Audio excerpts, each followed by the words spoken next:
Bonjour à toutes et à tous. Le service partenariat du magazine Sans Transition vous propose un nouveau format de rencontre en ligne, les cafés de la transition, à la rencontre des acteurs engagés pour la transition sur le Ventoux. Une rencontre en ligne organisée par Sans Transition avec le soutien du programme européen Leader. Ce premier volet d'une série de 5 débats est dédié à la réduction des déchets. Pour en parler, j'ai le plaisir aujourd'hui de recevoir Jérémy Pichon, papa de la famille Zéro Déchet. Lui et sa famille font le triste constat d'un système basé sur la surconsommation, dévastateur pour l'homme et son milieu. En 2014, il décide de se lancer dans un défi zéro déchet et découvre un nouveau mode de vie soutenable, sobre et heureux. Ils en tirent 2 ouvrages illustrés par la femme de Jérémy Pichon, Bénédicte Moret, La famille presque zéro déchet, The Guide, et Les enfants presque zéro déchet, The Mission, paru aux éditions Thierry Soucard. Son dernier ouvrage, toujours illustré par Bénédicte Moret, Famille vers la transition écologique, est paru en mars 2019 chez le même éditeur. Bonjour Jérémy. Merci d'être avec nous. Bonjour. Merci à vous. Avant de vous interroger, je vous propose de regarder un petit clip vidéo pour mieux comprendre la question du zéro déchet. À tout de suite. À quoi ça sert? Ça veut dire quoi ça? Pourquoi c'est comme ça? C'est où? C'est qui lui? Un jour, une question. Comment réduire les déchets? Chaque seconde, dans le monde, l'homme produit plus de 100 tonnes de déchets. Et quand ils sont stockés dans les décharges, jetés dans les océans ou brûlés, ces détritus polluent. Avec quelques gestes simples, il est pourtant possible de mettre nos poubelles au régime. Alors, comment fait-on pour moins jeter? Moins jeter, c'est d'abord moins gaspiller. Acheter en petite quantité évite de se débarrasser d'aliments périmés qu'on n'a même pas consommés. Autre astuce, préférer des produits avec moins d'emballage en plastique ou en carton. Et vérifier qu'un produit est fini avant de le remplacer. Chaque année, 70 000 tonnes de dentifrice, restées au fond du tube, sont inutilement gaspillées. Quand vient le moment de jeter, on s'amuse à trier pour ne pas mettre tous nos déchets dans la grande poubelle. Épluchures, pain sec ou coquilles d'œufs, direction le composteur. Dans ce récipient, il se transforme en engrais pour les plantes. Papier, carton, verre ou plastique se mettent dans des containers spéciaux pour être recyclés. Ampoules, piles et matériel électronique se déposent dans des bornes à l'entrée de nombreux magasins. Ainsi, petit à petit, la poubelle qui accueillait tous nos déchets rétrécit. C'est un challenge collectif. Et c'est dans cet esprit qu'est organisée en novembre la Semaine européenne de la réduction des déchets. Tu te poses des questions? Nous, on y répond. Jérémy, c'est justement en ce moment que débute la Semaine européenne de réduction des déchets. Alors si les citoyens que nous sommes commencent à s'embarquer dans cette dynamique au sein de leur famille, dynamique du zéro déchet, il n'en reste pas moins que cette question questionne d'abord en premier lieu les décideurs politiques au sein des collectivités, mais également les entreprises. Alors, nous allons pouvoir échanger ensemble. C'est la première partie de cette rencontre en ligne, le grand entretien.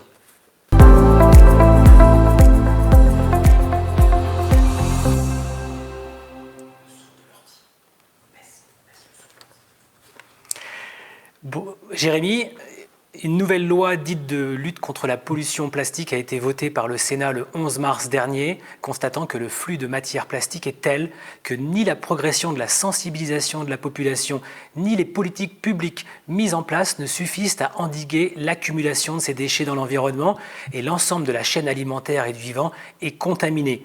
Même si cette loi marque un petit pas vers la réduction du plastique, est-elle suffisante, Jérémy, dans la lutte contre la pollution plastique ? Alors le constat, il est le même que j'ai pu faire depuis 20 ans. Moi, j'ai commencé à ramasser les déchets au début des années 2000 avec l'association Mountain Riders à l'époque. Et j'ai travaillé pour Surfrider aussi. Enfin, pendant 20 ans, j'ai vu les déchets dans l'environnement. Aujourd'hui, le constat, il est affligeant. C'est-à-dire qu'on a à peu près 200 kilos de déchets qui arrivent chaque seconde dans les océans. C'est-à-dire qu'on a 1 tonne toutes les 5 secondes, un semi-remorque toutes les 30 secondes. Et ce plastique-là, évidemment, va couler, étouffer les écosystèmes marins, être ingéré par les mammifères marins, à peu près 100 000 décès de mammifères marins par an dus à l'ingestion de plastique, 1 million d'oiseaux marins meurent d'ingestion plastique. Donc ce constat, on le fait depuis 20 ans et on se rend compte que les courbes continuent de grimper. On n'a pas évolué. C'est-à-dire que cette année, là, ici, en 2021, c'est à peu près 14 millions de tonnes de plastique qui sont arrivées dans les océans parce qu'on en a produit sur Terre 400 millions de tonnes. Le plastique est partout. Et si on continue sur cette évolution-là, on estime que d'ici 2040, donc c'est pas loin, moins de 20 ans, mon fils aura 30 ans, ce sera 600 millions de tonnes de plastique par an que l'on va produire. Donc la courbe continue de monter, les besoins continuent de monter, et en échange, eh bien, la réponse à la demande de dire stop la production de plastique, on nous propose une économie circulaire, une croissance verte, qui est en fait simplement une illusion, qui est de dire surtout ne changeons pas de système, gardons le statu quo, et puis on s'occupera de vos déchets. On est tellement fort technologiquement parlant qu'on va réussir à transformer tout ce plastique et devenir une ressource. Et il faut savoir que l'économie circulaire aujourd'hui du plastique, bah, elle est tout sauf circulaire. C'est-à-dire que d'abord le recyclage du plastique, pour le recycler, il faudrait qu'on récupère tous les plastiques. Et on est très très loin déjà au niveau ménager d'avoir un tri qui soit effectif. On doit être peut-être entre 17 et 20% de plastique recyclé en France, après 20 années de sensibilisation au tri. Donc il y a un facteur aussi qui va être la dispersion, c'est-à-dire que nombreux plastiques vont se retrouver en alliage dans des composants. Je prends une porte de voiture, c'est 14 composants plastiques et métaux qui vont être récupérés et surtout concassés, broyés pour être après dirigés soit vers la construction, soit de l'enfouissement. Donc on n'est pas du tout dans la circularité. Ce qu'il faudrait, c'est qu'on ait un grand arbitrage. On avait commencé à le faire au Grenelle de l'environnement en 2007. Malheureusement, c'est resté caduc. Le grand arbitrage serait de dire quel plastique faut-il garder aujourd'hui? Qu'est-ce qui nous rend service dans la santé, dans l'électricité, voilà. Et puis surtout essayer de se passer de ces grands plastiques à usage unique qui remplissent notre poubelle. Il faut savoir qu'un tiers de notre poubelle à la maison, ce sont des emballages agroalimentaires. Pourquoi? Parce que le plastique est la clé de ce système mondialisé où on va produire loin. Quand vous achetez en grande surface, votre ketchup vient de Turquie, votre vinaigrette vient de Tchéquie, etc. Donc la clé de tout ça, c'est de pouvoir emballer, protéger, transporter. Donc évidemment que ces grands tenants de l'alimentation et des grandes sociétés aujourd'hui n'ont pas envie que ça change, ont envie de garder ce plastique. Et c'est pour ça qu'on n'avance pas. Voilà. Donc ce grand arbitrage nous permettrait aujourd'hui de nous dire gardons et éliminons les plastiques qui aujourd'hui sont polluants et nous servent à rien. Donc cette loi, oui, la loi du Sénat, très bien, une de plus. Je pense qu'on est dans une logique de gagner du temps. Et nous, citoyens et la planète, on en perd du temps en attendant. Alors, selon les derniers chiffres de l'ADEME, Jérémy, les déchets du BTP représentent par exemple 227 millions de tonnes, dont 42 pour le seul bâtiment et 185 pour les travaux publics. Sur les 325 millions de déchets produits dans l'année, c'est considérable. L'enjeu de la réduction des déchets dans la construction et les aménagements est donc primordial. L'ADEME avance 2 pistes de solutions. L'ADEME, l'agence de la transition. D'abord, la réduction à la source, l'éco-conception et le réemploi, puis la valorisation des déchets. Quelles sont vos pistes à vous, Jérémy Pichon, père d'une famille en transition écologique? Ouais, juste un mot sur les déchets du BTP. Aujourd'hui, ce sont les déchets principaux d'un Français. 80% de c'est la construction et le BTP. Ça représente 9 tonnes par habitant et par an. Donc c'est colossal. C'est colossal parce qu'on est dans une logique aujourd'hui d'artificialisation, d'urbanisation de tout crin. Donc il faudrait, dans les solutions, commencer par repenser notre système d'urbanisation. Il y a une très bonne tribune d'Albert Lévy, qui est architecte, qui est paru dans Le Monde le 22 novembre, pardon, semaine dernière. Je vous invite à aller la lire, où il faut qu'on repense l'urbanisme et avec un éclairage qui soit celui du changement climatique, c'est-à-dire de végétaliser plutôt que bétoniser nos centres-villes, qui va être de rénover plutôt que de continuer à construire, et puis surtout de lutter contre tous ces logements vacants, secondaires, occasionnels. Moi j'habite, vous savez, sur la côte atlantique, sud des Landes. Nous aujourd'hui, depuis 3 ans, le prix de l'immobilier a triplé. On est passé de 4 000 à 8 000 euros le mètre carré. Pourquoi? Parce que on a aujourd'hui cette bulle immobilière qui gonfle et qui a gonflé avec cette crise sanitaire, puisqu'on a injecté tellement d'argent dans les réseaux qu'aujourd'hui, cet argent va être placé dans l'immobilier. Pour nous, en local, c'est compliqué. On n'arrive plus à se loger, on n'arrive plus à acheter, tout simplement. Donc les conséquences pour les Français au niveau du logement sont énorme, et on continue de construire, on continue d'investir avec, encore une fois, le culte de l'économie circulaire et de la croissance verte, qui est encore une fois le maintien d'un statu quo dans la construction. Et c'est pas la RSE ou la REP, la responsabilité élargie des professionnels, qui va nous permettre aujourd'hui de changer le système. Quand on dit qu'aujourd'hui on trie et on recycle dans le bâtiment, il faut savoir que 50% de tout ce qui est récupéré sur les chantiers de construction vont être dans des remblais. C'est-à-dire qu'on va enterrer, artificialiser un sol, le stériliser pour très longtemps, et encore une fois, c'est le cadeau pour les générations futures. Donc on n'est absolument pas dans ce qu'on devrait faire, qui est de, un, repenser l'urbanisme, deux, revisiter un petit peu notre mode d'occupation du territoire. Est-ce qu'on doit tous être en ville? Comment la campagne aujourd'hui qu'on a désertée doit être réoccupée, mais aussi au niveau économique, pas que l'habitat. Et puis évidemment, oui, comme le dit l'ADEME, développer l'éco-construction qui soit locale, résiliente. Aujourd'hui, quand je prends des matériaux qu'on a dans le bâtiment et le béton, faut savoir que l'acier, c'est 300 fois plus d'énergie que le bois. Un enduit à l'argile, c'est 30 fois plus d'émissions qu'un enduit en plâtre, 30 fois moins, pardon, qu'un enduit en plâtre, etc. Donc oui, l'ADEME d'ailleurs a conclu dans son rapport sur la filière bois que si on voulait rester à un changement climatique à 2 degrés d'ici la fin du siècle, il faudrait que d'ici 2030, la moitié des constructions sur Terre, en France, pardon, soient collectivement et individuellement en bois. Donc cette filière-là, il faudrait la soutenir, il faudrait investir, plutôt que ce qui se passe aujourd'hui, c'est-à-dire que notre bois s'en va aux États-Unis et en Chine. En Chine, on a une pénurie de matériaux dans la construction qui est absolument épouvantable. Donc quand on laisse faire ce fonctionnement économique ultra-libéral, complètement dérégulé, on se retrouve avec des logiques de marché mondialisées, on se fait écraser. Évidemment, on ne fait pas la transition écologique. Donc voilà, il faudrait évidemment une politique incitative et un véritable plan Marshall de la construction. On en est à des millions de kilomètres aujourd'hui. Comment les élus locaux, les décideurs publics, mais aussi privés, politiques, entreprises, peuvent-ils accélérer et changer leur politique, leur action pour s'ancrer davantage dans cette réduction indispensable de nos déchets, Jérémy Pichon, et histoire aussi de montrer l'exemple aux citoyens qui représentent finalement la petite partie des déchets par rapport aux entreprises ou par rapport à l'ensemble des déchets, et histoire aussi de ne pas les culpabiliser. Oui, il faut distinguer, c'est important, et je vais remuer un petit peu le cocotier, mais il y a 2 niveaux de décision politique aujourd'hui qu'il faut distinguer. Et vous savez que je tourne depuis 5 ans en conférence dans tous les territoires en France et en Europe, donc je rencontre beaucoup d'élus, de présidents de comités de communes, etc. On a 2 niveaux aujourd'hui de décision publique en France. On a un niveau national et européen, où finalement l'ensemble des lois sont votées. Il faut savoir que 80% de notre quotidien dépend des lois européennes. Et puis on a un niveau local sur le territoire avec des agglos, des comités de communes, des communes, un département aussi, avec des élus locaux qui sont en lien. Et on a ce niveau national et européen qui aujourd'hui dysfonctionne complètement, qui n'a aujourd'hui que pour seule mission de protéger ce business globalisé aujourd'hui. Et je reprends les mots de Dominique Bourg qui disait l'État aujourd'hui et l'Europe, ce sont les grands facilitateurs du commerce international avec ces grands accords internationaux type TAFTA, etc.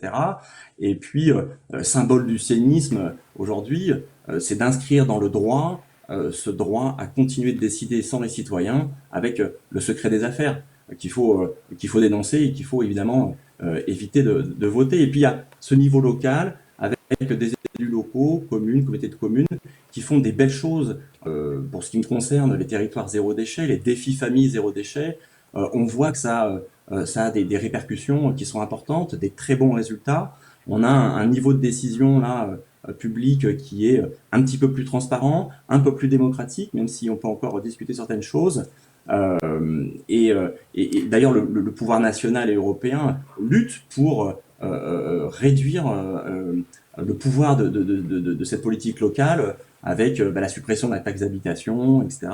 Voilà, donc je pense qu'il y a 2 niveaux de décision importants à distinguer, et je pense concrètement, et je conclue là-dessus, que la transition écologique et la transition vers un zéro déchet, il se fera au niveau des territoires, au niveau local. C'est ça la clé aujourd'hui de la transition écologique. Si on attend que l'État ou l'Europe le fasse, je pense qu'on va aller dans la direction dans laquelle on est, c'est-à-dire on va continuer à détruire le social et l'environnemental malheureusement. Alors comment ça se traduit un territoire zéro déchet concrètement avec les citoyens, les collectivités, les entreprises? Est-ce que vous pouvez nous l'illustrer concrètement par des exemples peut-être? Ça serait bien que les élus répondent. Je crois que vous avez des élus qui vont nous rejoindre. Intéressant de leur demander. Un territoire zéro déchet, c'est de travailler déjà sur les déchets ménagers résiduels, les DMR, c'est-à-dire la poubelle dans la cuisine de nos biens. C'est d'inciter à la réduction, d'inciter au tri, de développer les réponses locales en termes d'alimentation. Parce qu'il faut savoir que cette poubelle-là, c'est 3 tiers. Un premier tiers, c'est le compost, c'est-à-dire toute la matière organique. Le deuxième tiers, c'est l'emballage agroalimentaire, donc la grande surface, avec le grand champion de toute catégorie, le plastique. Et puis le troisième tiers, c'est tous ces objets de notre vie quotidienne qui vont arriver en fin de vie, la tasse, le jeu, le stylo, etc. Donc en allant vers la mise en place de composteurs collectifs, d'inciter les citoyens à composter, de donner des solutions, et c'est assez à quoi sert la politique locale et le territoire zéro déchet, et on voit que ça marche. On va développer le compost sur les territoires et réduire une part de la poubelle. Et puis en deuxième, et malheureusement pour l'instant on n'a pas encore d'efficacité, c'est de réduire la part de la grande distribution, qui aujourd'hui se met en travers de ces 4 grands groupes qui gèrent 80% de l'alimentation française. Il faudra aujourd'hui limiter cette grande distribution pour aller vers une production, des ceintures maraîchères, une production locale, une distribution locale, redonner du pouvoir aux producteurs, les accompagner, parce qu'aujourd'hui être maraîcher, et j'ai des amis qui sont mis dans le maraîchage, c'est pas simple. Voilà, aujourd'hui, etc., des bons axes de travail, mais encore une fois, ça sera insuffisant. Il va falloir lutter contre la consommation, etc. Mais là, en face de nous, on a encore une fois, et je reviens à l'échelle que je donnais avant, qui est le national et l'international, on a face à nous des Amazon qui font du dumping social, du dumping sur les transports, et qui massacrent malheureusement les systèmes de distribution, et du coup amènent une production de déchets sur la consommation qui est importante pour les citoyens. Donc voilà, on voit encore, là, on illustre encore l'action des territoires par rapport au global. Vous le dites dans vos ouvrages, recycler ne suffit pas. Certains ou certaines ont l'impression qu'en mettant un déchet dans leur poubelle jaune, ils participent à sauver la planète, mais ce n'est pas du tout ce que vous racontez dans vos ouvrages. Évidemment, le recyclage est extrêmement coûteux en énergie, en gaz à effet de serre, oblige à produire de nouveaux objets plutôt que de réparer, de favoriser la seconde main. Quelles sont les priorités pour encourager la réduction des déchets? On commence par quoi? En 1, en 2, en 3? Voilà. Jérémy Pichon, on vous écoute. Ouais. La réduction des déchets, c'est de réduire à la source. Évidemment, et vous l'avez dit, le recyclage doit arriver en fin de ligne. C'est-à-dire qu'on a d'abord les 4 R, c'est d'abord de réduire, c'est d'abord de réutiliser, c'est d'abord de réparer. Et en dernier, on aura le recyclage. Aujourd'hui, avec la croissance verte, on nous raconte que le recyclage est la grande solution technologique. Ne changez rien, vous inquiétez pas, on s'occupe de tout. On récupère vos déchets, on va les recycler. Aujourd'hui, on a un taux de recyclage qui est, après 20 ans de sensibilisation au tri et d'investissement public, qui est peut-être à 20% en termes de plastique. Donc on est très très loin. Pourquoi? Parce qu'on a d'abord le facteur humain. Les gens vont pas forcément bien faire le tri, on a des défauts de tri qui sont très importants. On va avoir aussi des limites dans les process. Il y a beaucoup de choses qu'on ne peut pas recycler. À partir du moment où vous avez des produits qui sont en alliage, ça va être compliqué. Voilà, l'emballage du beurre, vous avez aluminium, plastique collé, on va pas le recycler. Une poêle Tefal, plastique, acier collé, on va pas le recycler. Donc il y a beaucoup de choses qui vont entraîner la dispersion de la matière et la perte. Et puis il y a une limite économique, évidemment.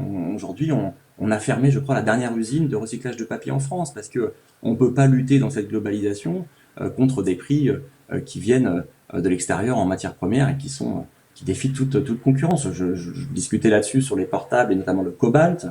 Aujourd'hui, si on se mettait à recycler, en tout cas à essayer de récupérer dans nos portables certaines matières comme le cobalt, l'or, il coûtera toujours 10 fois plus cher que ce qu'on va pouvoir importer du fin fond du Congo parce que le régime social là-bas permet des coûts et d'esclavage aussi sur l'exploitation. Donc Voilà les limites du recyclage. La réponse, elle est claire, c'est de dire réduisons à la source. Et pour ça, vous l'avez compris, 2 tiers de notre poubelle ménagère, nous, Français, c'est l'alimentation. Donc, c'est changer notre système alimentaire. Donc, c'est faire une transition alimentaire sur le territoire, réinstaller du maraîchage, réinstaller des filières de production, de distribution. Ce qui est intéressant, c'est qu'on va pouvoir sortir de ce cercle vicieux du chômage et on va pouvoir refaire le choix de l'emploi en territoire. Pour ça, il faut des politiques incitatives, il faut accompagner les gens, que ce soit fiscalement, que ce soit psychologiquement, économiquement, matériellement. On n'y est encore une fois pas du tout. Et pourtant, il faudrait une ville comme Paris aujourd'hui, vous le savez, l'autonomie alimentaire, c'est entre 3 et 5 jours pour 10 millions d'habitants. Donc on est très très loin de la résilience et on est sur une alimentation, un modèle alimentaire qui est, vous l'avez dit, la réponse n'est pas le recyclage, évidemment. Il faut changer de modèle alimentaire, encore une fois.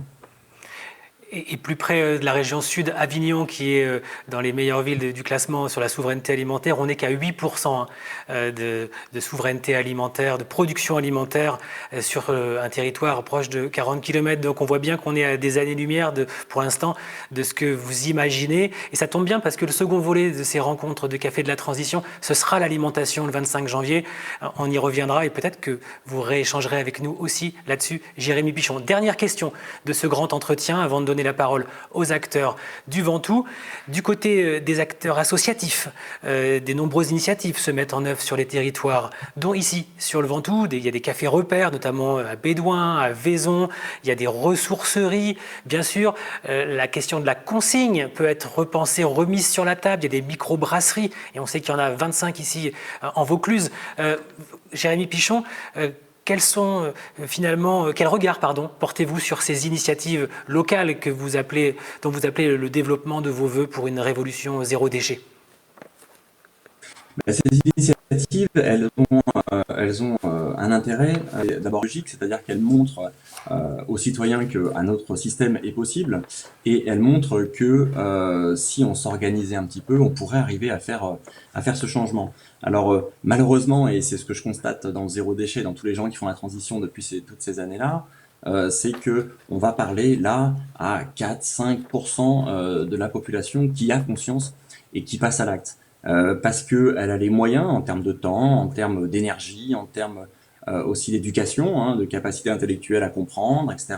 Après, je pense qu'il y a des gens qui n'ont pas le temps de faire ça, parce que tout simplement, quand on fait 12 heures par jour, mes cadres sup, évidemment, on va rentrer le soir à 9 heures, on a autre chose à penser. Donc, on voit bien là que si on veut avoir ce passage à l'échelle qu'on souhaite tous depuis tant d'années, c'est-à-dire à ce que non pas plus 5% de la population fasse les choses, mais vraiment 80-90% et toute la population, eh bien, il va falloir qu'on ait une organisation collective. Et c'est à ça que sert la politique aujourd'hui, et ça sert à s'organiser. Voilà. Pourquoi on n'aurait pas un plan consigne à 5 ans pour décider que la France entière consigne avec un système de normalisation des bouteilles. On sait aujourd'hui qu'il y a trop de bouteilles en circulation différentes parce que le marketing s'en est emparé.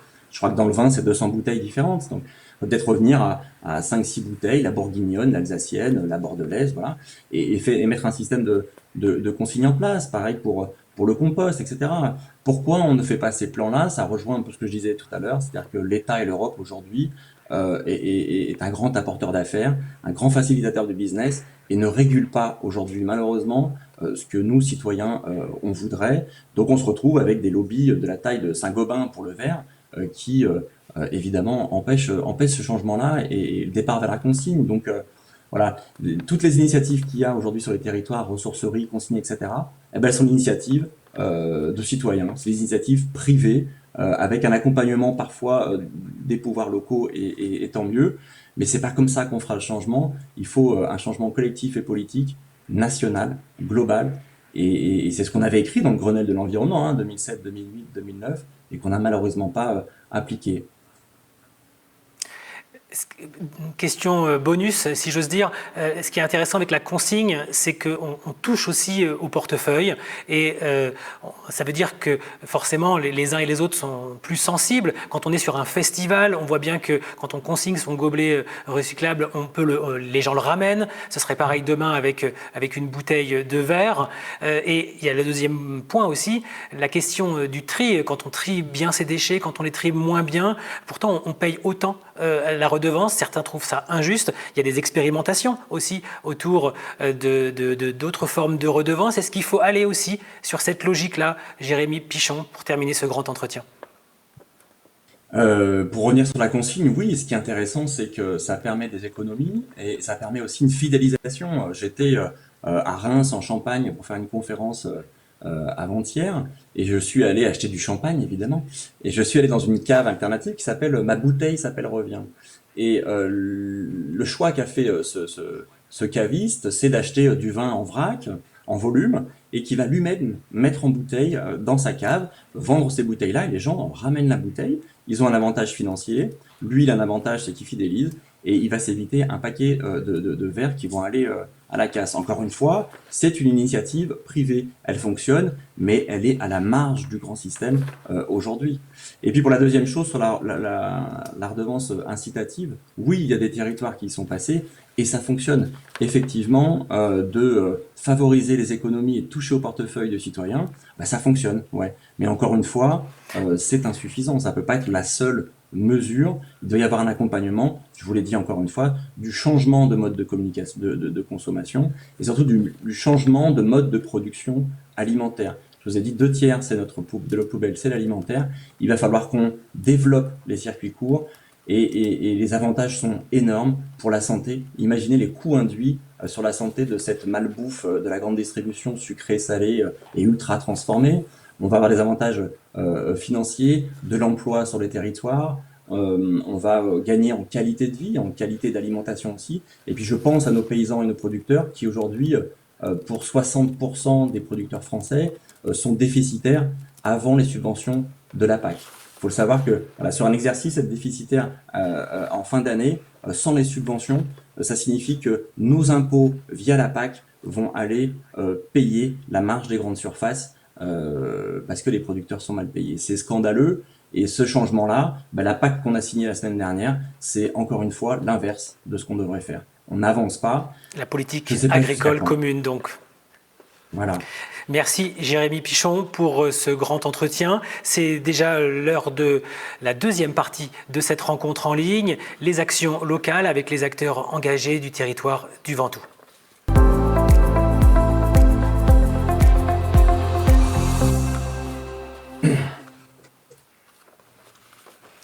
Avant de donner la parole à deux acteurs du territoire du Ventoux, quelques chiffres ici en région sud autour des déchets pour nous remettre quelque part dans le contexte.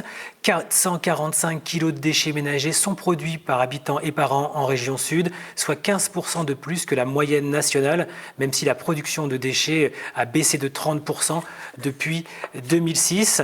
Alors nous avons sur le territoire régional plus de 410 800 tonnes de déchets dits dangereux produits par l'industrie et 8,5 millions de tonnes de déchets inertes du BTP, avec une vingtaine de centres de compostage, de méthanisation et 5 unités d'incinération. Voilà pour ce panorama très rapide des chiffres liés à la gestion des déchets en région sud. Premier acteur engagé dans la réduction des déchets sur le territoire, j'ai le plaisir de recevoir Martine Bettencourt-Scherer, administratrice de l'ADEC, le pôle d'économie circulaire qui gère la ressourcerie La Musardière à Vaison-la-Romaine. Bonjour Martine. Bonjour à tous. Oui, merci d'être en ligne avec nous. On m'entend bien ? Très bien. Allez-y Martine, présentez-nous la ressourcerie de Vaison et son action locale. Martine, on vous écoute. Oui, donc nous avons monté il y a quelques années, quand la loi d'économie circulaire est sortie, nous avons monté un pôle d'économie circulaire à Vaison avec l'idée d'accueillir des porteurs de projets Donc, le premier porteur de projet qui s'est présenté nous a permis d'ouvrir la ressourcerie. Donc, c'est à l'origine une recyclerie qui a le label ressourcerie qui s'appelle La Musardière. Et là, l'idée, oui, c'est pas simplement de recycler, c'est effectivement de donner une deuxième vie aux objets. Et donc, voilà, on œuvre à ça. Donc, avec bien sûr notre communauté des communes Vaison-Ventoux, l'idée à l'origine, ça a bien été de montrer qu'on pouvait, qu'il y avait des coûts évités en fait en donnant une deuxième vie à ces déchets.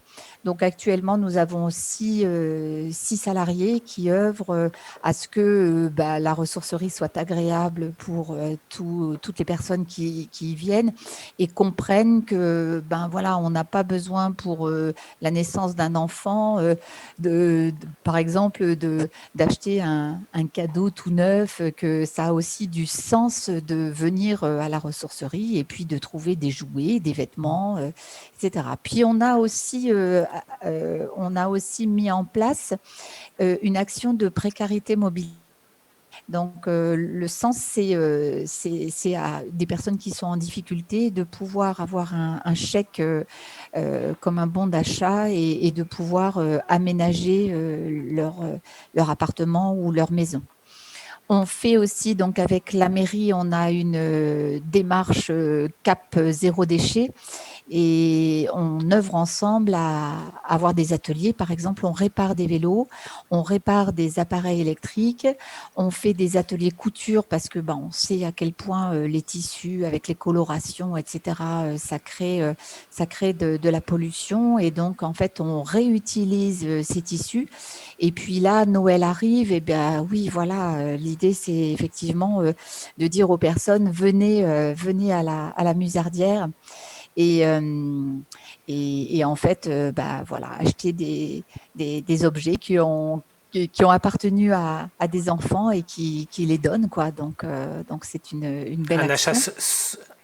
Un achat solidaire, solidaire. donc Martine. Oui. Et est-ce que vous avez une question pour Jérémy Pichon, Martine ? Et oui, parce que c'est vrai qu'on a fait beaucoup de constats. Bon, c'est très difficile, mais en même temps, je voulais dire que actuellement, avec nos collectivités, on travaille à la relance de la transition écologique. Et là, on voit que les associations sont là, les commerçants sont là, les entreprises sont présentes avec les collectivités et qu'on travaille justement à voir ce qu'on peut faire pour nos nombreux festivals. Comment on va mettre en place les éco-festivals. On pense aussi aux marchés parce que les marchés sont très producteurs de déchets. Donc, comment ensemble on peut agir. Et puis, au point de vue économique aussi, comment on peut créer des startups avec des jeunes qui ont des tas d'idées en fait pour cette problématique de déchets. Donc voilà, je voudrais dire que tout n'est pas noir. C'est vrai que ça n'avance pas assez vite, mais là, du coup, je participe à cette démarche mairie, interco, de tous les commerçants. Il y a eu le SCOT aussi, le schéma de cohérence territoriale, qui est intervenu sur la question des terrains, de la nature à privilégier. Et voilà, c'est vrai que c'est à une petite échelle, mais je pense qu'il y a beaucoup de communautés des communes. On va écouter la réponse de Jérémy, Martine. Excusez. Oui. Jérémy, on vous écoute pour la réponse justement de la question posée par Martine Bettencourt. Ouais, mais bravo d'abord Martine pour votre action et c'est fantastique et je rencontre plein de gens sur les territoires comme vous qui font des choses extraordinaires depuis toutes ces années et loin de moi l'idée de remettre en question ce que vous faites, au contraire, et c'est la belle illustration de ce que je disais juste avant, c'est-à-dire qu'on a sur les Comcom des élus qui sont sincères et qui vont et qui vous soutiennent. On a, comme vous dites, des jeunes qui ont envie de lutter contre les déchets.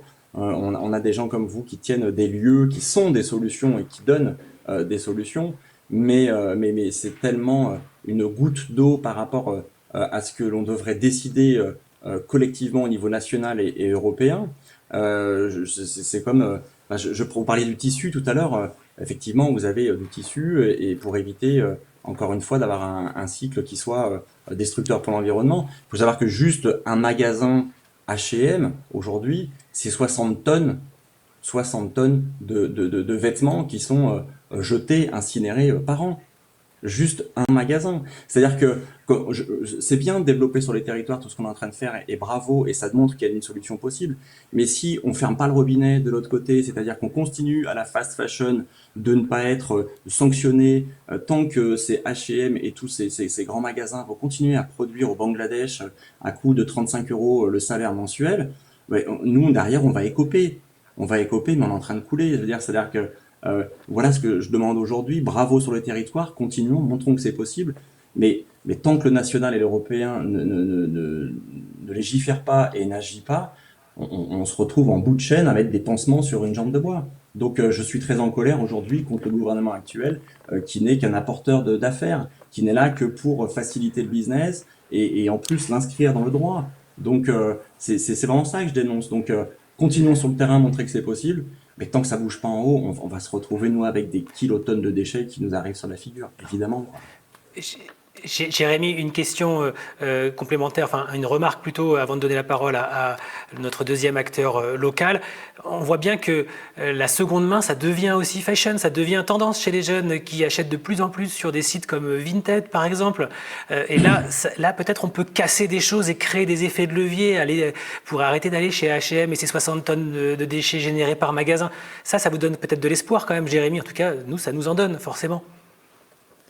Oui, alors le marché d'occasion, c'est une vraie solution écologique puisque on va donner une seconde vie à un objet qui existe déjà. Donc comme on n'achète pas neuf, on n'achète pas la ressource, l'énergie et l'eau qui étaient nécessaires à la produire. Donc évidemment, c'est une énorme économie.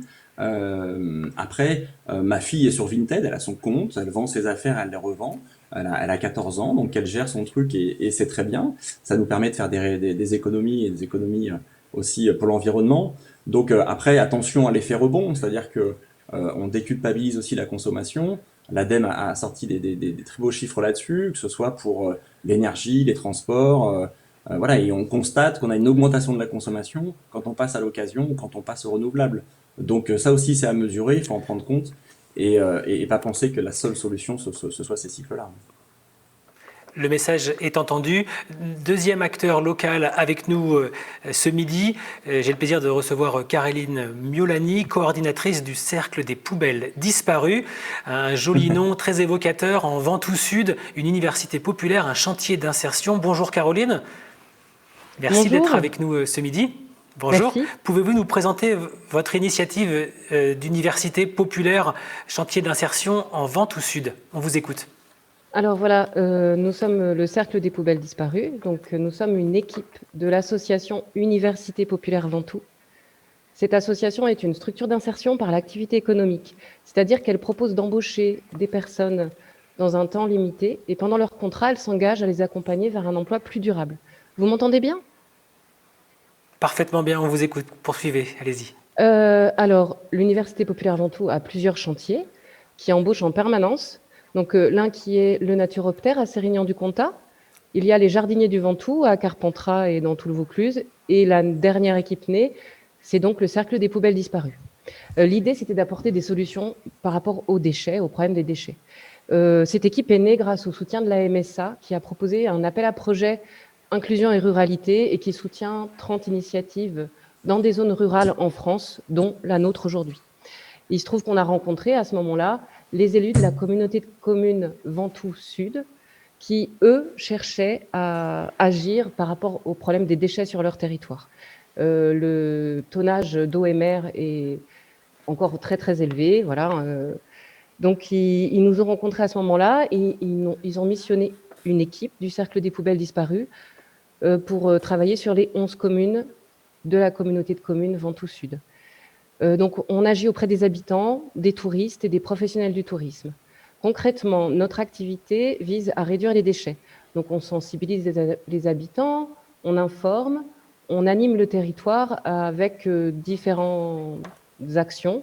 Par exemple, la semaine prochaine, on organise un théâtre-forum à la bibliothèque de Sceaux, le 2 décembre, sur la question de la consommation les fêtes et nos poubelles. Le 15 décembre, on fait aussi un théâtre forum à Métamis. On fait des animations, des ateliers de fabrication de sacs à vrac avec nos vieux tissus. On fait des sacs à vrac pour permettre aux personnes de se passer des sacs plastiques distribués sur les marchés. Et surtout, le cœur de notre action, c'est d'installer des sites de compostage partagés. Parce que non seulement on forme les habitants à composter individuellement chez eux, en zone rurale, et à savoir utiliser un compost, mais il y a beaucoup d'habitants qui habitent en cœur de village. Et pour ces habitants, nous avons mis en place, enfin la communauté de communes Ventoux Sud a mis en place des sites de compostage partagés que nous animons. Et les 2 premiers sont des sites pilotes à Mormoiron et à Sceaux dès le mois de décembre. La question qu'on pose aux gens, c'est pourquoi est-ce que notre trognon de pommes fait à peu près 100 km pour être incinéré, alors qu'on vit en zone rurale. Voilà. Comme disait tout à l'heure... Ça, c'est une vraie question. C'est une vraie question, Caroline, excusez-moi, mais le temps file déjà.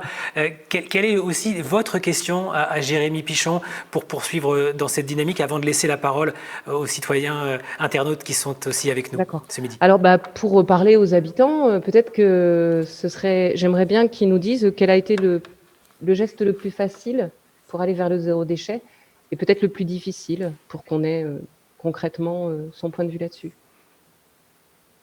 Merci Caroline. Merci et encore bravo, bravo pour ce que vous faites. On est exactement dans cette logique, voilà, des acteurs de territoire qui essayent de se battre pour changer les choses. Bravo. Et le plus simple pour réduire sa poubelle, ça reste le compost. Et vous avez raison de travailler là-dessus, puisque avec une seule décision, j'arrive à enlever un tiers de ma poubelle. Donc c'est celle qui est évidemment la plus efficace. Voilà, c'est ce que je conseille le plus souvent aux gens. C'est de mettre en place le compost. Mais on en est à des associations comme vous qui se bougent pour essayer de mettre en place des composteurs collectifs à l'échelle de village. On devrait être dans une logique, encore une fois, nationale et sur un plan compost à 5 ans. La France entière composte à 5 ans. Pourquoi on n'y est pas? Je ne vous détaille pas les logiques là-dessus, mais voilà. Et puis sur celle qui est plus compliquée, je crois que ça tient après à chacun. Le zéro déchet et l'écologie, c'est le changement d'habitude.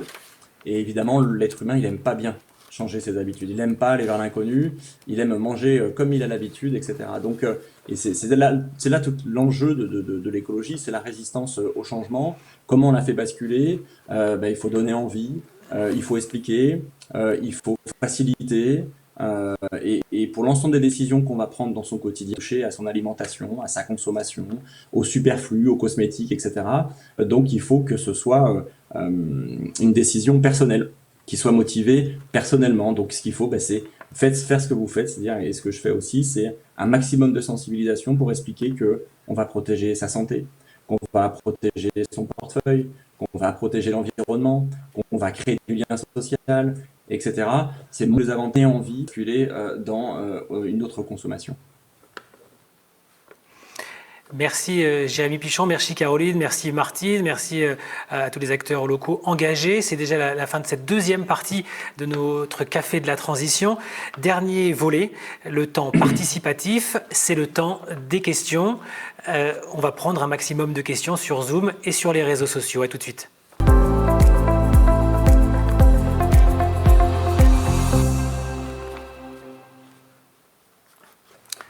Nous avons une première question d'Isabelle sur Zoom. Bonjour Isabelle, on vous écoute. Bonjour à tout le monde et merci en tout cas pour la qualité des intervenants. Alors moi je suis infirmière dans un établissement de soins, herboriste également.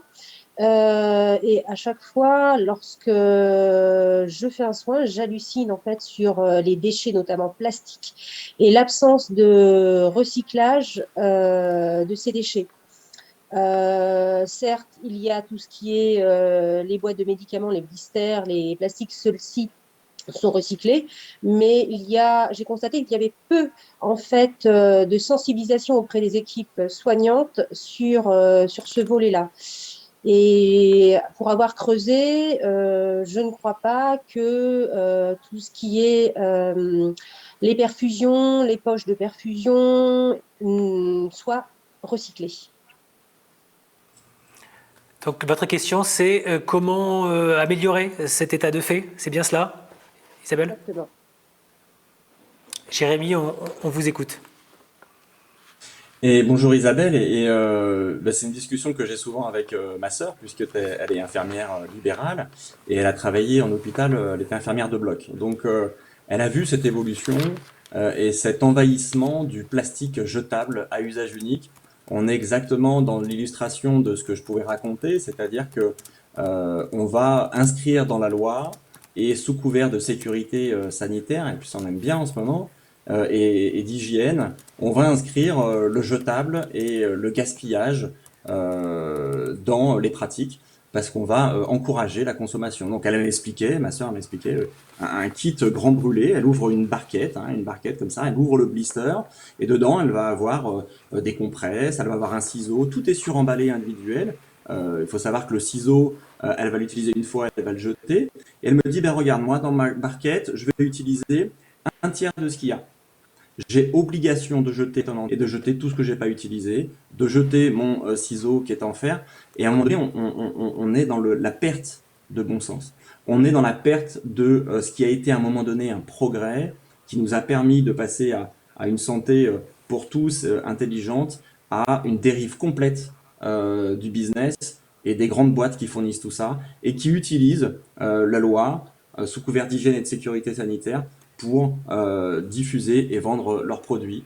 On est exactement dans l'illustration. Et là, on demande en fin de chaîne, vous, infirmière, qui avez autre chose à faire, qui êtes complètement écrasé par le travail, les horaires et vos conditions de travail, de gérer ces déchets-là et de trouver des solutions. C'est juste hallucinant.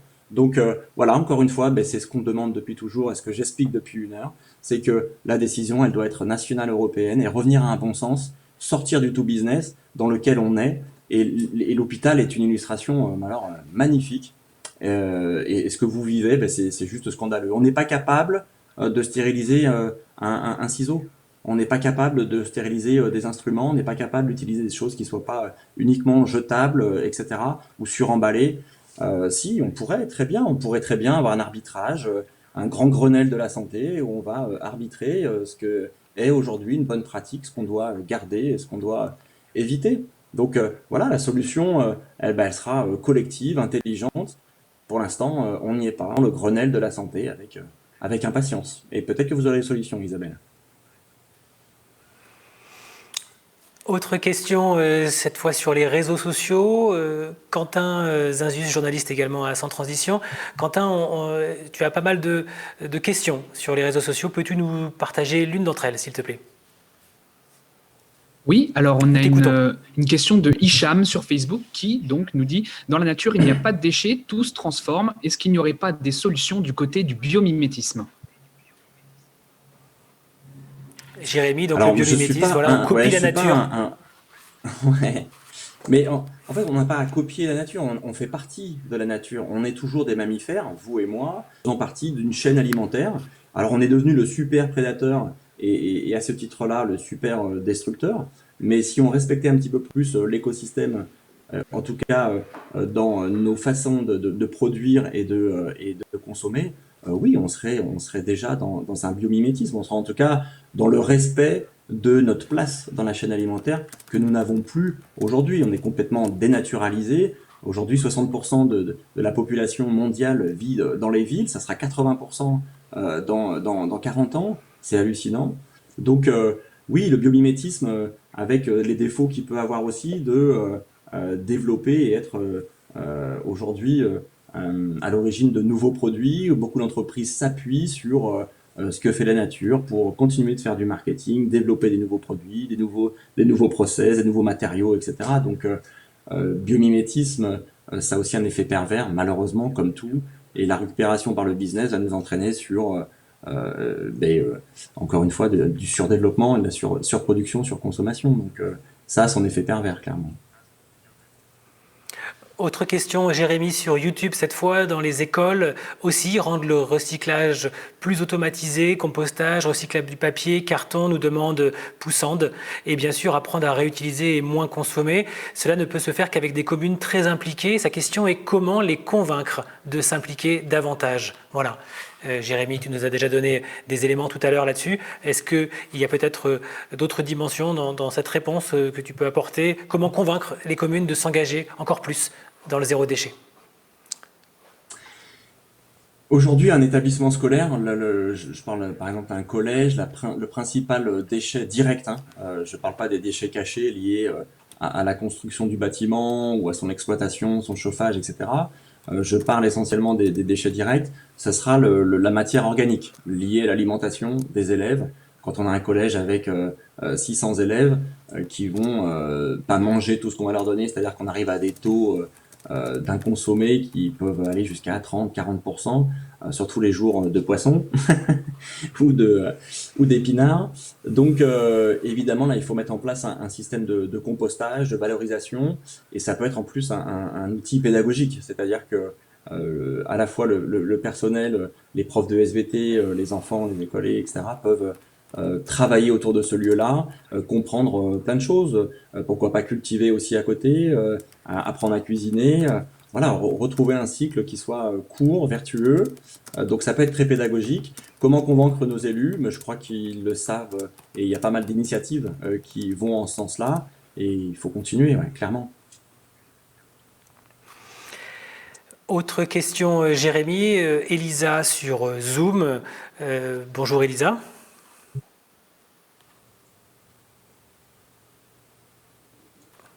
Bonjour. Bonjour, nous m'entendez? t'écoutons Elisa. Quelle est ta question? Bonjour. Donc, moi, c'était au sujet des plastiques noirs agricoles. On demande aux paysans de les poser propres et de payer. Et du coup, ce qu'on peut voir, c'est qu'ils traînent et qu'ils volent partout. Encore une fois, on n'offre pas de réelle solution pour les recycler. Donc, quelles sont vos idées? Bah, le plastique noir, alors moi je suis pas agriculteur et je donnerai pas de leçons évidemment de culture, mais est-ce que, encore une fois, dans la logique de réduction à la source, on peut éviter d'avoir de la bâche agricole noire? Est-ce qu'on peut imaginer un système de production qui n'en utilise pas? Je pense que oui. Encore une fois, la solution, c'est pas une fois qu'on a le déchet, qu'est-ce qu'on va en faire, mais c'est d'essayer de développer des pratiques et qui soient respectueuses et qui n'utilisent pas ce plastique-là. Je pense, à mon avis, qu'il y en a. Oui. Nous avons une autre question sur Zoom avec Claire. Bonjour Claire. Vous êtes avec nous? Oui, bonjour à tous.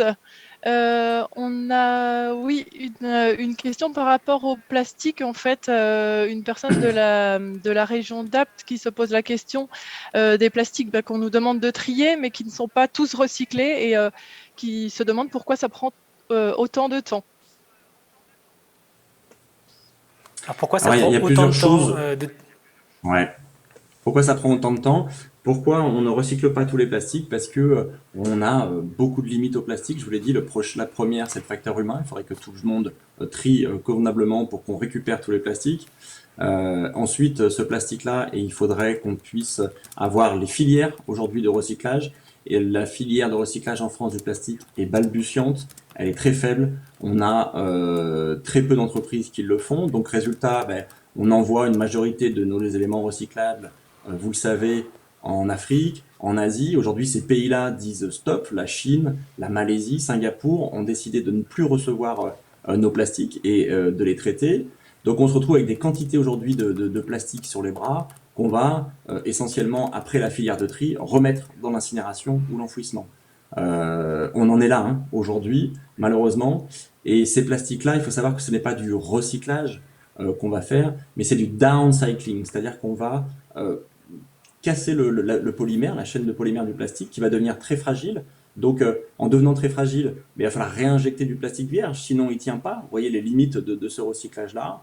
Et puis ce plastique va devenir un plastique de mauvaise qualité. Donc on va le retrouver dans le pare-choc de nos voitures, on va le retrouver dans des pots pour le jardinage, des bancs publics, etc. Qu'est-ce qu'on fait de ce plastique-là après? Est-ce qu'on le recycle encore une fois? Non, a priori, non. Donc on se retrouve dans quelque chose qui n'est pas circulaire. Vous voyez toutes les limites à la fois économiques, techniques, humaine à ce recyclage-là. Encore solution, elle est claire, ça va être d'arbitrer et de réduire la quantité de plastique qu'on utilise au quotidien. Jérémy, on a une dernière question sur les réseaux sociaux pour vous. Quentin, peux-tu nous la partager, s'il te plaît?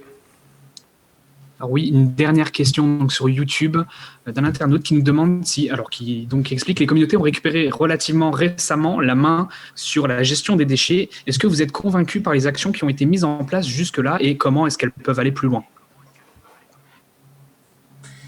Oui, les communautés de communes, oui, elles font un vrai beau boulot.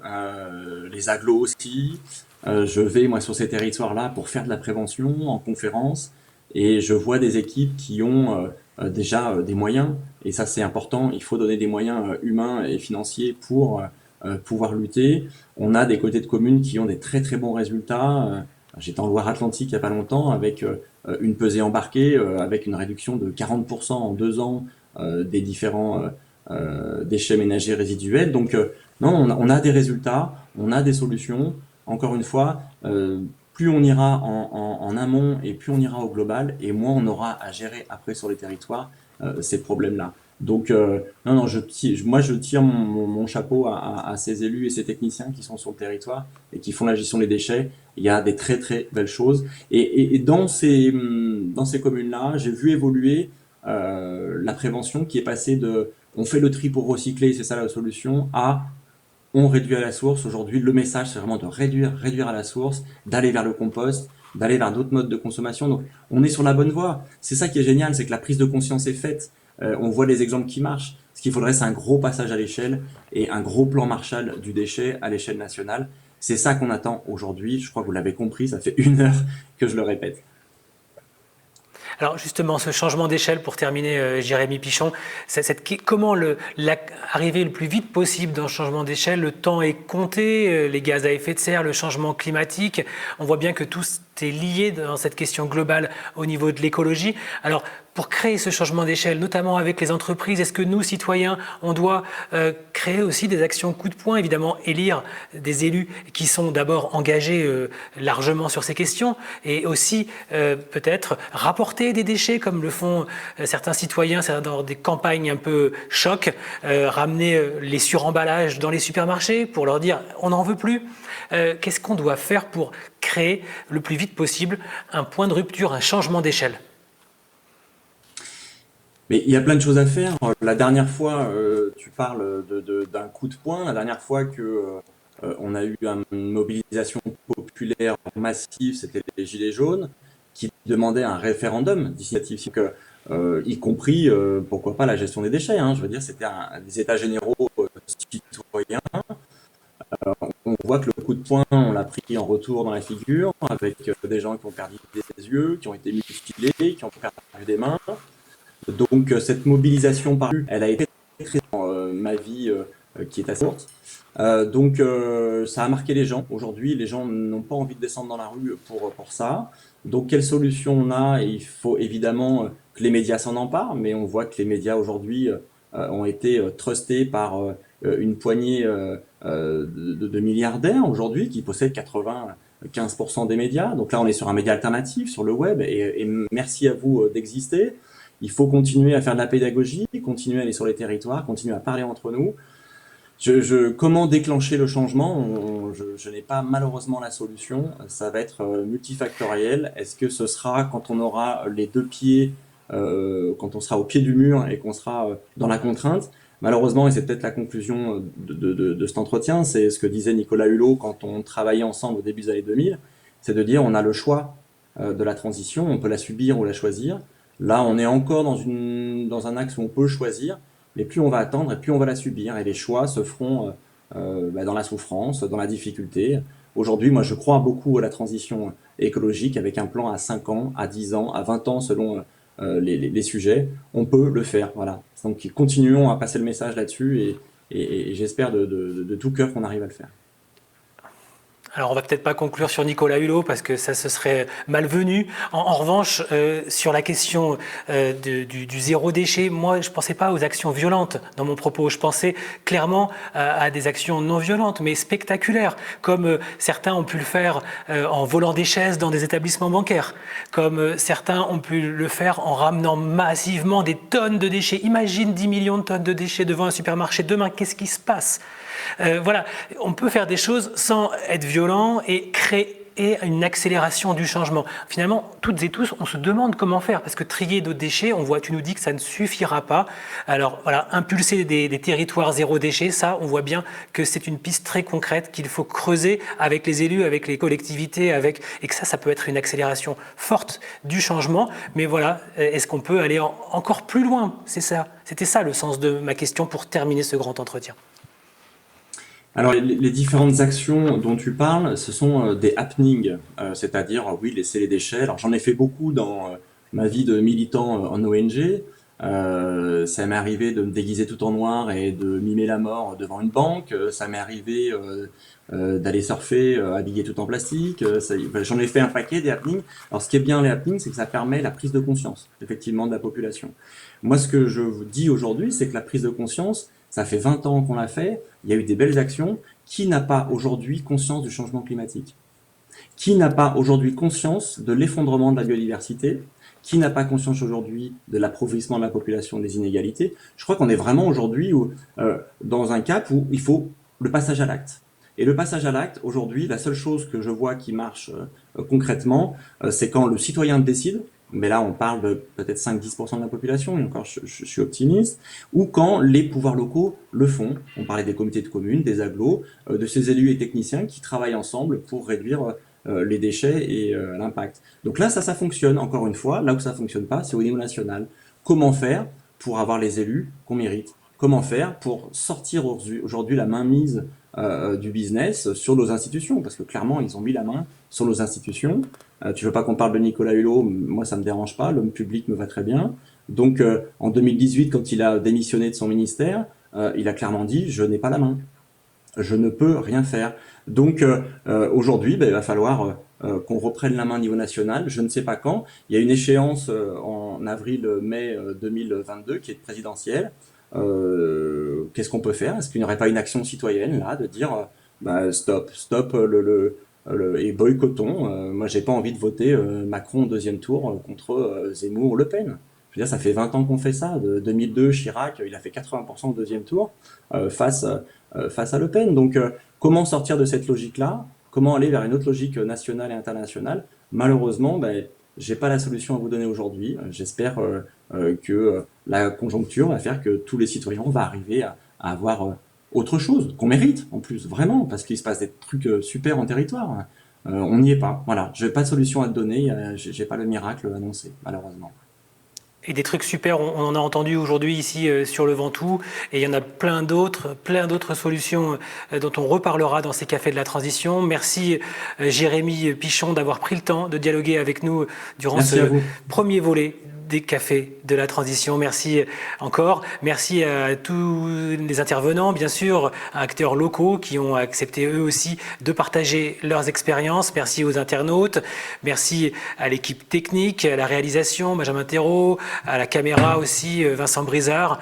Merci à toute l'équipe de Sans Transition et merci à nos partenaires sans qui cette rencontre en ligne n'aurait pas pu être possible, notamment le soutien du programme européen Leader. Voilà. Merci à toutes et à tous. Cette émission est à voir et à revoir sur nos réseaux sociaux, la page Facebook du magazine Sans Transition, YouTube et sur les réseaux sociaux de nos partenaires.